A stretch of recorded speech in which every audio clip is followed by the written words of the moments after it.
မင်းဆိုးရာဇာတွေကအာနာနဲ့ပြစ်ထန်ကိုချမှတ်တတ်တယ်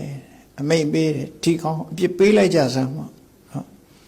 ခုနတုန်းကတစ်မျိုးအခုတစ်မျိုးဒီကောင်အပြစ်ပေးလိုက်စမ်းဆိုပြီးတော့ဆွေးနွေးပွဲမှာသူကအနိုင်ယူပြီးတော့အပြစ်ပေးတတ်တယ်အဲ့ဒါမင်းဆိုးရာဇာတွေရဲ့လှုပ်ထုံးလုပ်နည်းပဲအဲ့ဒါလို့မင်းဆိုးရာဇာတွေဟာအခုလို့ဆွေးနွေးပွဲမှာဒီစကားလေးမှားရင်ပဲဖြစ်စေသူမကြိုက်တဲ့စကားလုံးပြောရင်ပဲဖြစ်စေအပြစ်ဒဏ်ခတ်တတ်တယ်ဒါမင်းဆိုးရာဇာတွေရဲ့ဆွေးနွေးပွဲလို့ခေါ်တယ်အဲ့လိုပြောတော့ရှင်နာသိန်ကရှင်းပြလိုက်တဲ့အခါမိလိုက်တာမင်းကြီးကပန္တိတဝါဒဟံဗန္တိတံလပိတ္တမိတပည့်တော်ပညာရှိဆွေးနွေးနည်းဆွေးနွေးပါမယ်တဲ့နောရာဇဝါဒမင်းဆိုရာဇာတွေဆွေးနွေးနည်းကိုမဆွေးနွေးပါဘူးတဲ့ဝိတ္တထောဗဋ္ဌံတောတံလဝတုရှင်ဘုရားရဲရဲဝံ့ဝံ့နော်ပြောပါ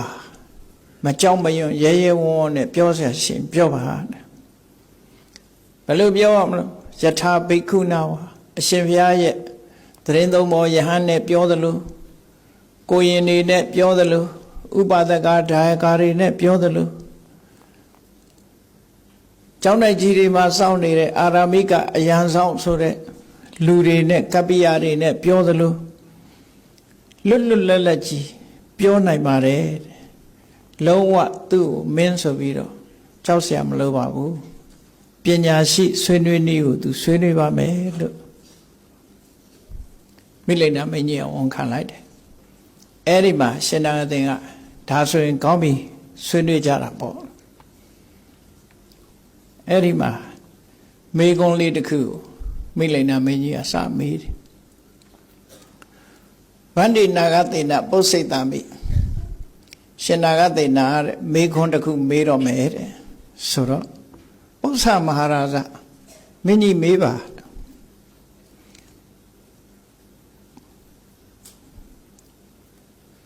ပုစိတောတိမေဗန္တိမေးပြီဖြာတဲ့နော်မေးပါဆိုအဲ့တပည့်တော်မေးပြီဆိုတော့ရှင်နာဂသေနာဝိသစ္စတံမဟာရာဇဘုန်းကြီးကလည်းဖြေပြီးပြီတဲ့သူကမမေးသေးပဲနဲ့သူမေးပြီးပြီလို့ပြောတော့သူကလည်းဖြေပြီးပြီလို့ပြောလိုက်တယ်ကိမ္ပဏဗန္တိဝိသစ္စတံအရှင်ဘုရားကဘာဖြေတာတုံးလဲဆိုတော့ကိမ္ပဏတရားပုစိတံမင်းကြီးရောဘာမေးတာတုံးဟောအခြေတင်အဲ့ဒါလို့ပြောလိုက်တာနော်မေးပြီးပြီဟုတ်လားမေးပြီးဆိုတော့ဟိုကလည်းဖြေပြီးပြီပဲပြောလိုက်တယ်ဘာဖြေတာတုံးဆိုဘာမေးလို့တုံးအဲ့ဒါလို့အကတ်ချင်းသွားတွေ့တာပေါ့နော်စကားကတ်နဲ့ညံရင်ညံသေးတချို့ဆိုကြောင်အန်းဖြစ်သွားမှလေမေးပြီးဆိုရင်ဟဲ့မေးလည်းမမေးသေးဘူးနဲ့ငါမေးပြီးပြောတယ်ဆိုကြောင်အန်းဖြစ်သွားရှင်နာဂသေနာကြောင်အန်းမဖြစ်ဘူးမေးပြီးရင်လည်းဖြေပြီးပြီလို့ပြောလိုက်တယ်ဒါပြင်ဘာဖြေပြီးတာတော့ဆိုဘာမေးလို့တော့ဆိုပြန်ဖြေလာအဲ့ဒါလို့ဉာဏ်စမ်းလေးတစ်ခုဟာပြည့်သွားတယ်အဲ့တော့ဉာဏ်စမ်းလေးအခုလို့မေးခွန်းလေးမေးလိုက်တာနော်ဒါလျင်မြန်ဖြတ်လက်တဲ့ပုဂ္ဂိုလ်ရဲ့ဉာဏ်စွမ်းဉာဏ်ကိုစမ်းတတ်တဲ့နည်းနဲ့မေးတယ်မေးခွန်းမျိုးလေးတွေပေါ့အဲ့ဒါမျိုးလိုပဲနော်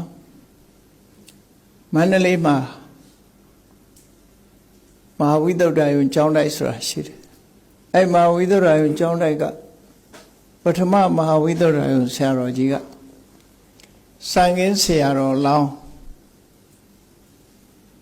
ဥစန္ဒကိုမိကွန်းတစ်ခုမေးတယ်ဉာဏ်ရင်ဉာဏ်သွေးစမ်းတတ်တဲ့အနေနဲ့မေးတာပရိသတ်လည်းဖြေကြည့်ပေါ့မောင်စန္ဒရေအလဲလက်နဲ့နီးတဲ့လက်နဲ့နီးတဲ့လက်ဟာဘယ်နဲ့ချောင်းလဲကွယ်နော်အလဲလက်နဲ့နီးတဲ့လက်နဲ့နီးတဲ့လက်ဟာဘယ်နဲ့ချောင်းတော့ဆိုအဲ့ဆရာတော်ဖြေလိုက်တယ်၃ချောင်းပါဖရာနော်အိမ်ပြန်ကြမှသာစဉ်းစားကြည့်ဘယ်နှချောင်းသူမေးတဲ့မေးခွန်းကအလဲလက်နဲ့နီးတဲ့လက်နဲ့နီးတဲ့လက် နော်ဉာဏ်ရင်ဉာဏ်သေးစမ်းစားကြည့်တယ်ဘလောက်သွက်လက်တယ်လဲဆိုတော့မေးတာချက်ချင်းဖြေရ3ချောင်းပါဗျာအများအပြည့်ဖြေ2ချောင်းပဲဖြေတယ်ဘယ်နှချောင်းလို့ဆို2ချောင်းအဲ့သူက3ချောင်းလို့ဖြေတယ်စဉ်းစားကြည့်လေအလဲလက်နဲ့နီးတယ်လဲဆိုတာလက်ညှိုးနဲ့လက်တစ်ချွဲကိုပြောတာအဲ့ဒီနီးတယ်လက်နဲ့နီးတယ်လဲဆိုအလဲလက်အပါဝင်3ချောင်းဖြစ်မှာသာအဲ့ဒါကိုချက်ချင်းမြင်တတ်ဖို့လိုတယ်လို့ဆိုတော့ဒါဉာဏ်သေးစမ်းတတ်တာအဲ့ဒါလို့ပုဂ္ဂိုလ်တူတယောက်ဟာလက်တွဲပြီးတော့ပြဿနာတစ်ခုကိုဖြေရှင်းတော့မယ်ဆိုရင်တကယ်ကိုဉာဏ်ဆွေးထက်သက်မှုရှိသလားထက်မြက်မှုရှိသလားဆိုတော့ရှိတော့ကစူးစမ်းလေးလာလေးရှိကြတယ်ပေါ့နော်ပညာရှိတွေဒီလူပညာရှိရလားခိုင်းလို့ရောရနိုင်မလားသူနဲ့လက်တွဲပြီးအလုပ်လုပ်လို့ဖြစ်မလားအခုခေတ်အင်တာဗျူးတွေကတော့ဘာတွေဗျူးတယ်တော့မသိဘူးနော်အဲ့တော့ဒီလူရဲ့အရေးချင်းဖြတ်ထိုးညံဘလောက်ကောင်းမလဲဆိုတာဗျူးတာပဲဒါလဲအဲ့ဒီလိုဗျူးတာစာပေကျမ်းကမှမှတ်တမ်းတင်ထားတာတခုရှိတယ်ကိုယ်တိုင်ကိုယ်ဌာနသာသနာပြုလွတ်တယ်ဆိုတာသာသနာတော်236နှစ်မြောက်မှာအာသောကဘုရင်ကြီးကအိန္ဒိယကနေပြီးတော့ကိုယ်တိုင်ကိုယ်ဌာနမြန်မာနိုင်ငံသုဝဏ္ဏဘူမိအပါဝင်ကိုယ်ဌာနသာသနာပြုစေလွတ်တယ်အဲ့ဒီသာသနာပြုစေလွတ်တဲ့ထဲမှာအာသောကမင်းကြီးရဲ့သားတော်တစ်ပါးဖြစ်တဲ့ရှင်မဟိန္ဒဆိုတာရှင်မဟိန္ဒကတီဟိုကျွန်းကိုသွားပြီးတော့သာသနာပြုဖို့တောင်းဝန်ကြတယ်သူနဲ့အိဋ္ဌိယစတဲ့ယဟန်တော်တွေနဲ့အလုံး9ဦးတီဟိုကျွန်းကိုသွားကြတယ်တီဟိုကျွန်းသွားပြီးတော့အနုရရပူရမြို့ရဲ့ရှေ့နားလေးမှာခဏခေတ်တော့မဟိန္ဒလိလို့ခေါ်တယ်မဟိန္ဒလဆိုတာမဟိန္ဒတလရှင်မဟာမိန္ဒဆင်းသက်တဲ့လွင်ပြင်လို့အဓိပ္ပာယ်ရတယ်စေတိယပပ္ပတာလို့လည်းခေါ်တယ်သူတို့နိုင်ငံမှာနုရရပူရမြို့နဲ့တိတ်ပြီးတော့အဝေးကြီးမဟုတ်ဘူးအဲ့ဒီတောထဲမှာတောတောင်မှာ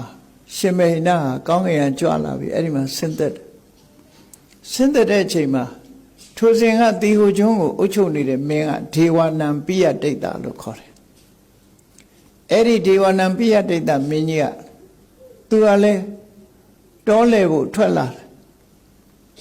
တောလေဖို့ထွက်လာပြီးတော့အဲ့ဒီတောင်ခြေကိုရောက်လာ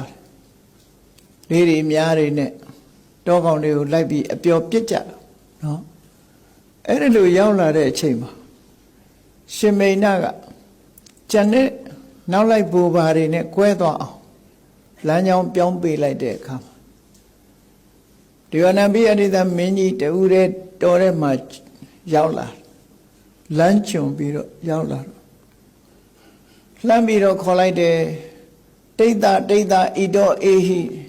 ဟေဒိဋ္ဌဒီဘက်လာခဲ့လို့ဘယင်ကိုနာမည်နဲ့ခေါ်နိုင်တာသူ့နိုင်ငံမှာဘယ်သူကခေါ်ရဲမလဲအားသင့်သွားတယ်ဒီတောကြီးတောင်ကြီးထဲမှာငါ့ကိုနာမည်တက်ပြီးတော့ခေါ်တာဘယ်သူတုံးလို့ဆိုတော့လှမ်းကြည့်လိုက်တဲ့အခါဖန်ရည်စွန်းတဲ့အဝတ်ကိုဝတ်ထားတဲ့ဘုန်းကြီးတစ်ပါးဖြစ်တယ်ဘုန်းကြီးတစ်ပါးဖြစ်တာနဲ့ဘုန်းကြီးဆိုတာလဲအာသောကမင်းကြီးစီကကြားဘူးထားတော့အာသောကမင်းကြီးပြောတဲ့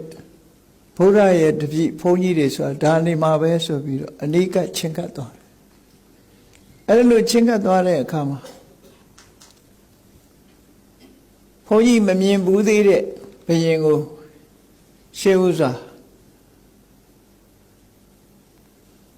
ဘာလဲဘယ်ကလာတာလဲဘာလူမျိုးလဲဆိုတဲ့မိဂုံးနေမေးတဲ့အခါ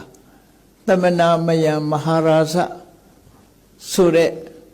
စကားလုံးလေးနဲ့စပြီးတော့တို့ဟာမြတ်ဗုဒ္ဓရဲ့တပည့်သမဏယဟန်နေဖြစ်တယ်သင်မင်းကြီးတင့်နိုင်ငံကောင်းကျိုးချမ်းသာရဖို့အတွက်တို့လာရောက်ခြင်းဖြစ်တယ်ဆိုတာ ਨੇ အဲ့ဒီမှာအာသောကမင်းကြီးစီကအာသောကမင်းကြီးနဲ့ဆက်သွယ်ရှိတော့အာသောကမင်းကြီးပြောနေတဲ့ဘုရားတာဝကယဟန်နေဆိုတာဒါနေမှာပဲဆိုပြီးဒုတုတ်ပြီးအယိုသေးပေးလိုက်တယ်